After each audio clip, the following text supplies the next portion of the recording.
গুরুত্বপূর্ণ আপডেট নিয়ে আমরা আজ এই চ্যানেলে হাজির হয়েছি। পশ্চিমবঙ্গ সরকার কর্তৃক পরিচালিত পাবলিক সার্ভিস কমিশন সিভিল ইঞ্জিনিয়ারিংয়ের ল্যাবরেটরি অ্যাসিস্ট্যান্ট পদে নিয়োগের জন্য সুপারিশকৃত প্রার্থীদের তালিকা প্রকাশ করা হয়েছে।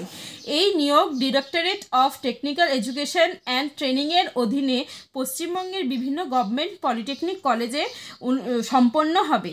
বিজ্ঞপ্তি নাম্বার ছিল 1/5/2020।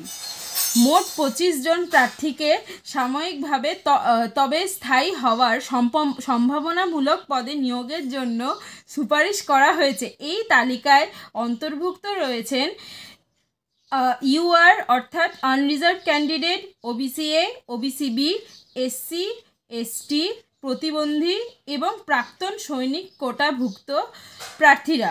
বিশেষভাবে উল্লেখযোগ্য, এসসি কোটায় কোনো প্রাক্তন সৈনিক প্রার্থী স্ক্রিনিং টেস্টে অংশগ্রহণ করেননি। কমিশনের তরফ থেকে জানানো হয়েছে এই বিষয়ে আলাদা করে কোনো ইন্টিমেশন লেটার পাঠানো হবে না। সুপারিশকৃত প্রার্থীদের নামের তালিকা 2025 সালের 28 এপ্রিল তারিখে আনুষ্ঠানিকভাবে প্রকাশ করা হয়েছে। এই ছিল আজকের আপডেট। সরকারি চাকরির খবর পেতে আমাদের সঙ্গে থাকুন।